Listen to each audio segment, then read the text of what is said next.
এই পৃথিবীতে সব সময় ভালো মানুষগুলোর সাথে খারাপ কিছুই ঘটতে থাকে।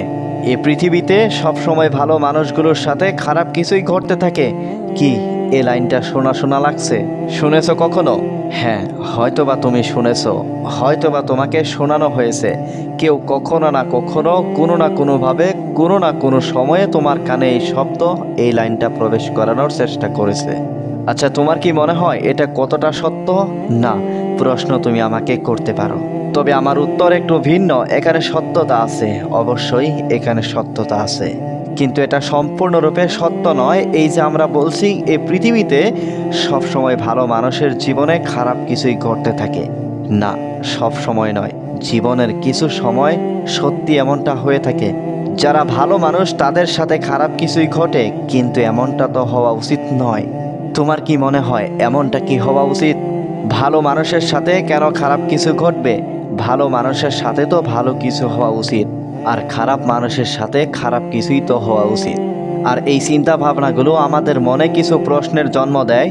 আমরা প্রশ্ন করতে বাধ্য হই যে আমার সাথে কেন, আমি কি দোষ করলাম, আমি কি অপরাধ করলাম, আমার দ্বারা কি অপরাধ হয়েছে। এমন প্রশ্ন আমরা করি জীবনের বিভিন্ন সময়ে, যখন আমরা আমাদের চাহিদা, আমাদের প্রয়োজনীয়তা অনুযায়ী আমাদের পছন্দের জিনিসগুলো পাই না।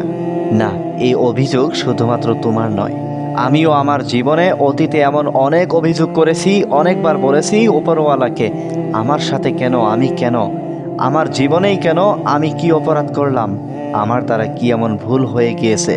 এমন অভিযোগ আমিও করেছি, কিন্তু আজ চিন্তা ভাবনা সম্পূর্ণরূপে পাল্টে গিয়েছে। আজ মনে হয় যেটা হয়েছিল, যতটুকু হয়েছে ভালোর জন্য হয়েছিল। আমি যেগুলো চেয়েছিলাম সেগুলো আমার জন্য উপযুক্ত ছিল না, সেটা আজ অনুভব হয়েছে। একটা নির্দিষ্ট সময় অতিক্রম করার পরে, আর আমার বিশ্বাস যে তোমার সাথেও ঠিক এমনটাই ঘটবে। আজ হয়তোবা তোমার অভিযোগ আছে, তোমার হয়তোবা অনেক ক্রোধ, অনেক রাগ, অনেক অভিমান আছে, কিন্তু এই অভিমান থাকবে না। একটা নির্দিষ্ট সময় পরে তুমি যে প্রশ্নের উত্তর জানতে চাইছো, সেই প্রশ্নের উত্তর তুমি এমনিতেই পেয়ে যাবে, নিজে থেকেই পেয়ে যাবে। নতুন করে তার জন্য কিছু করার প্রয়োজন পড়বে না। আসলে মানুষ বুঝে ঠিকই, আমরা বুঝি ঠিকই, কিন্তু সময় লেগে যায়। তোমার ক্ষেত্রেও সেই সময়টা লাগবে।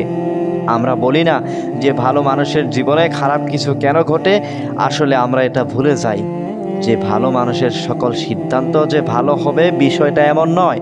কোনো একজন মানুষ জীবনে অনেক সঠিক সিদ্ধান্ত নিয়েছে, কিন্তু তার মানে এমনটা নয় যে তার প্রত্যেকটা সিদ্ধান্তই সঠিক।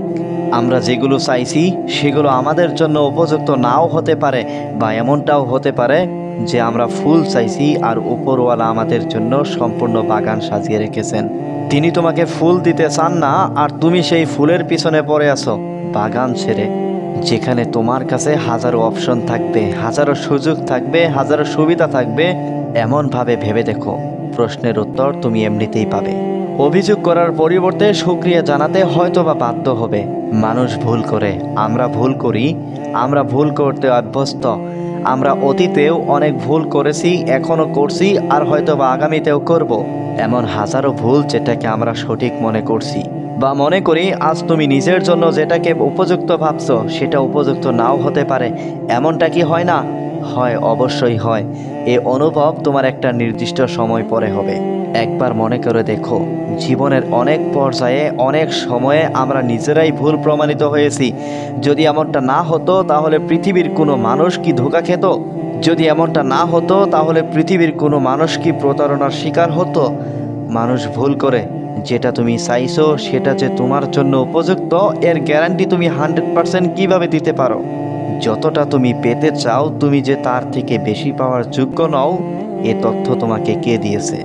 নিজেকে অতটাও দুর্বল ভাবা উচিত নয়। কেন এটা বুঝো না? কেন এটা বোঝার চেষ্টা করো না যে দ্রুত পেয়ে গেলে সেটা তোমার কাছে মূল্যবান থাকবে না, সেটা তোমার কাছে গুরুত্বপূর্ণ থাকবে না, ইম্পর্ট্যান্ট থাকবে না, সেটার কদর তুমি বুঝবে না যদি সহজে পেয়ে যাও। আর যদি বিষয়টা এমনই হয়, তাহলে উপরওয়ালা কেন আমাকে সহজে সমস্ত কিছু দিয়ে দেবেন, যখন তিনি জানেন যে তুমি কষ্ট করে পাওয়া জিনিসগুলোর মর্যাদা দাও, কঠোর মেহনতের পরে পাওয়া জিনিসগুলোরই কদর বুঝো, সম্মান করো, ভালোবাসো, আগলে রাখো। যদি বিষয়টা এমনই হয়, তাহলে কেন তিনি তোমাকে অপেক্ষা করাবেন না? কেন তোমার ধৈর্যের পরীক্ষা নেবেন না? মানুষ এটা ভুলে যায় যে পরিশ্রমের সঙ্গে সঙ্গে সফলতা আসে না। মানুষ এটা ভুলে যায় যে পরিশ্রম মেহনত করার সঙ্গে সঙ্গে রেজাল্ট আসে না। রেজাল্টের সাথে মেহনতের ডাইরেক্ট সম্পর্ক নেই। মেহনত করবে, অপেক্ষা করবে, তারপর রেজাল্ট আসবে। মেহনত এবং রেজাল্টের মধ্যে একটা নির্দিষ্ট সময়ের ব্যবধান আছে, যেখানে ধৈর্য ধরাটা প্রয়োজন। আর মানুষ এই ধৈর্যটুকু ধরতে পারে না। শোনো, তোমাকে বলছি, একটু বোঝার চেষ্টা করো। সময় লাগবে, সময় লাগবে। ভালো কিছু পেতে, বড় কিছু পেতে সময় লাগে। এটা আগেও বোঝানো হয়েছে, এখনও বলছি আর বারবার বলবো। ধৈর্যশীল ব্যক্তিরা কতটা পুরস্কৃত হয়, কাশ তোমাকে যদি দেখাতে পারতাম, কাশ তোমাকে যদি বোঝাতে পারতাম। আসলে আমরা রেজাল্ট দেখতে অভ্যস্ত, রেজাল্টের দিকেই পুরোটা দিন তাকিয়ে থাকি। যদি সারাক্ষণ রেজাল্টের দিকেই তাকিয়ে থাকি, তাহলে মেহনত করার মানসিকতা থাকবে না।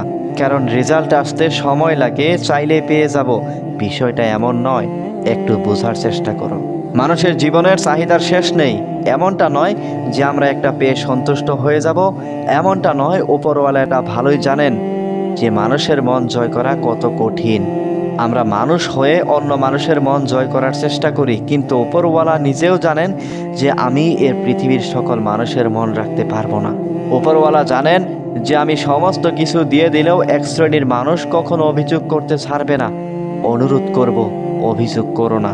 যেটা পেয়েছো সেটা তোমার জন্য উপযুক্ত ছিল, যেটা হারিয়েছো সেটা তোমার জন্য উপযুক্ত ছিল না, যেটা পাওনি সেটা তোমার জন্য উপযুক্ত ছিল না।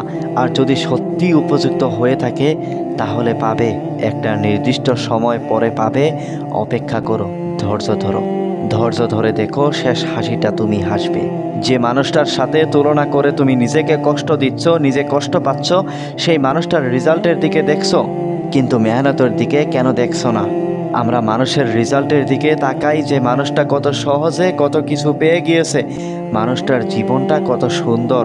কিন্তু ওই সুন্দর জীবন পাওয়ার জন্য সে অতীতে কতটা মেহনত করেছে, কতটা চেষ্টা করেছে, কতটা পরিশ্রম করেছে, কতটা মাথা খাটিয়েছে, আমরা সেগুলো বোঝার চেষ্টা করি না। আমরা সেগুলোর সন্ধান রাখি না। আমরা শুধু সন্ধান নেই রেজাল্টের, যে দেখো মানুষটা কত কিছু করছে, কত কিছু পাচ্ছে। আরে কত কিছু পাওয়ার জন্য যে মেহনত লাগে, সেটার দিকে কেন তাকাচ্ছ না? না, আমি এটা বিশ্বাস করি, আমি এটা মানি যে ব্যর্থ মানুষের কাহিনী কেউ শুনতে চায় না। সবাই সফলতার গল্প শুনতে চায়, কিন্তু বিশ্বাস করো, প্রতিটা সফল ব্যক্তির পিছনে ব্যর্থতার কাহিনী আছে। আর যদি সেই সফলতার পিছনে কোনো ব্যর্থতার কাহিনী না থাকে, সেই কাহিনী শোনায় কোনো আকর্ষণ থাকবে না। যদি মনে করো যে আমার এই গল্পটা অন্য মানুষের জীবনে অনুপ্রেরণা হয়ে উঠুক, তাহলে চেষ্টা করো। তাহলে জীবনে ব্যর্থতা আসাটা জরুরি, কারণ ব্যর্থতা না আসলে মানুষ নিজের জীবনের সাথে সেটার মিল খুঁজে পাবে না।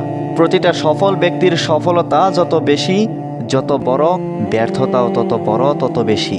যদি জীবনে ব্যর্থ হও, যদি জীবনে চাওয়ার পরেও বঞ্চিত হও, তাহলে বিশ্বাস করো, বিশ্বাস করো, তোমার জন্য ভালো কিছু অপেক্ষা করছে, বড় কিছু অপেক্ষা করছে। শুধুমাত্র সময়ের ব্যবধান, সময়ের অপেক্ষা। বিশ্বাস করো, মানুষের মেহনত কখনো ধোঁকা দেয় না, মানুষের ব্যর্থতাও কখনো ধোঁকা দেয় না। আসলে আমরা ব্যর্থতাকে শুধুমাত্র ব্যর্থতা হিসেবে দেখি, কিন্তু যদি এটাকেও একটা পজিটিভ ওয়েতে ভাবা যায়, তাহলে বিষয়টা এমন দাঁড়াবে যে ব্যর্থতা শুধুমাত্র ব্যর্থতা নয়, বরং এটা একটা শিক্ষা, এটা একটা লেসন, এটা একটা বার্তা। ঠিক যেমন সফলতা আমাদেরকে কোনটা করা উচিত, আমাদের ব্যর্থতাও আমাদেরকে শেখায় কোনটা করা উচিত নয়। জীবনে বঞ্চিত হওয়ার পরে কেন এত আফসোস করো, কেন এত হতাশ হও, কেন এত দুঃখ পাও, কেন এত মন খারাপ করো? কেন শুধুমাত্র একটা ফুল চাও যেখানে তোমার জন্য সম্পূর্ণ বাগান অপেক্ষা করছে? তোমাকে একটা মজার কথা বলি, মানুষ সেখানে গিয়েই হার মেনে যায় যেখান থেকে আর একটু এগোলে হয়তোবা সফল হয়ে যেত, হয়তোবা জীবনটা সুন্দর হয়ে যেত, হয়তোবা জীবন নিয়ে সমস্ত অভিযোগ দূর হয়ে যেত। অভিযোগ করার জন্য হাজারো কারণ আছে, তুমি অভিযোগ দেখাতেই পারো, অবশ্যই তুমি অভিযোগ করতে পারো, সেটা তোমার অধিকার। কিন্তু এত অভিযোগ করে কি হবে? যেটা তোমার সেটা তোমার হবে, হয়তোবা সময় লাগবে, আর যেটা তোমার নয় সেটা তুমি হাজার চেষ্টার পরেও বঞ্চিত হবে। এত অভিযোগ করে কি হবে যেখানে তুমি তোমার জীবনের অনেক পর্যায়ে অনেকবার ভুল প্রমাণিত হবে? তুমি তো শুনেছো, তোমাকে তো শোনানো হয়েছে, তোমাকে তো বলা হয়েছে যে প্রতিটা মানুষই ভুল করে, আর প্রতিটা ভুল শুধুমাত্র ভুল নয়, বরং এক একটা শিক্ষা, এগুলো এক একটা মেসেজ, এক একটা বার্তা। তোমার কাছে অনুরোধ করব, এমনটা ভেবো না, এমন ধারণা রেখো না যে ভালো মানুষের সাথে সবসময় খারাপ জিনিসই ঘটে, সবসময় খারাপ কিছুই ঘটে। হয়তো বা কিছু সময় ঘটে, কিন্তু যেটাকে আমরা খারাপ ভাবছি, যেটাকে আমরা খারাপ বলছি, হতে পারে সেটার মধ্যেও অনেক ভালো কিছু লুকিয়ে আছে। কিছু না পাওয়ার মধ্যেও অনেক কিছু লুকিয়ে থাকে, অনেক বার্তা, অনেক মেসেজ থাকে যেটা তোমার জন্য উপযুক্ত ছিল না। আর মানুষ সব সময় নেগেটিভ জিনিস দ্বারা আকৃষ্ট হয়। এটা মাথায় রেখো, এটা মনে রাখার চেষ্টা করো। আমরা যেটা চাইছি সেটা সব সময় উপযুক্ত এমনটা কিন্তু নয়, কারণ আমরা সব সময় নেগেটিভ জিনিস দ্বারা বেশি আকৃষ্ট হই। আমরা যেটা চাইছি, যতটা চাইছি, যতটুকু চাইছি, সেগুলো আমাদের জন্য সব সময় উপযুক্ত বিষয়টা এমন নয়। দেখো, যদি মানসিক শান্তি পেতে চাও, তাহলে জীবন নামের ডায়েরিতে একটা লাইন অবশ্যই লিখে নাও যে পৃথিবীতে যেটা হয়, যতটুকু হয়, সেটা আমাদের ভালোর জন্য হয়। এই পৃথিবীতে যেটা হয়, যতটুকু হয়, সেটা আমার ভালোর জন্য হয়। অবশ্যই তোমার সাথে যেটা হচ্ছে, যতটুকু হচ্ছে, তোমার ভালোর জন্যই হচ্ছে। এটাকে অ্যাকসেপ্ট করো, এটাকে গ্রহণ করো, এটাকে মেনে নাও, এটাকে নিজের জীবনের অংশ ভাবতে শুরু করো, কারণ এটাই বাস্তব, এটাই সত্য।